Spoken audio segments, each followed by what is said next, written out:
ভারতের পেট্রাপোল বন্দরে ট্রাক মালিক ও চালকদের সিন্ডিকেটের কারণে বেনাপোলে আমদানি বাণিজ্যে ধস নেমেছে। বিরূপ প্রভাব পড়ছে রাজস্ব আদায়েও। এ বিষয়ে আরো জানবো আমার সহকর্মী কামাল হোসেনের কাছ থেকে। কামাল, রাতে পণ্যবাহী ট্রাক আসার বিষয়ে বন্দর কর্তৃপক্ষ কি ধরনের উদ্যোগ নিচ্ছে? স্যান্ডেলিনা সো, রূপচর্চায় আভিজাত্য।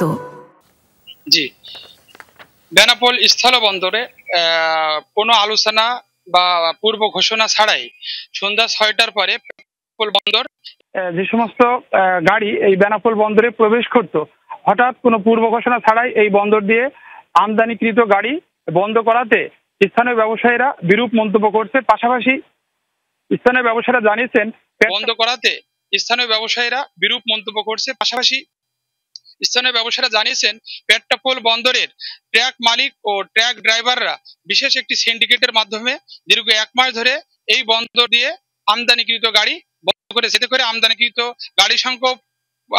গাড়ির সংখ্যা কমেছে, পাশাপাশি আমদানি রাজস্ব আদায়ের প্রভাব পড়েছে।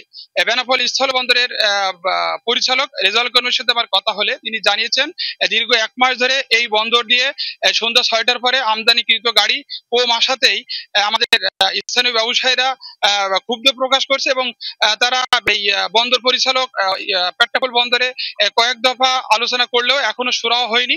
তবে আশা করা যায় খুব দ্রুত এই সমস্যাটি সমাধান হবে বলে তিনি আমাকে নিশ্চিত করেছেন। বেনাপোল কাস্টমস কমিশনার আব্দুল হাকিমের সাথে কথা হলে তিনি জানান বেনাপোল বন্দরে আমদানিকৃত গাড়ির সংখ্যা দীর্ঘ ১ মাস ধরে কমেছে।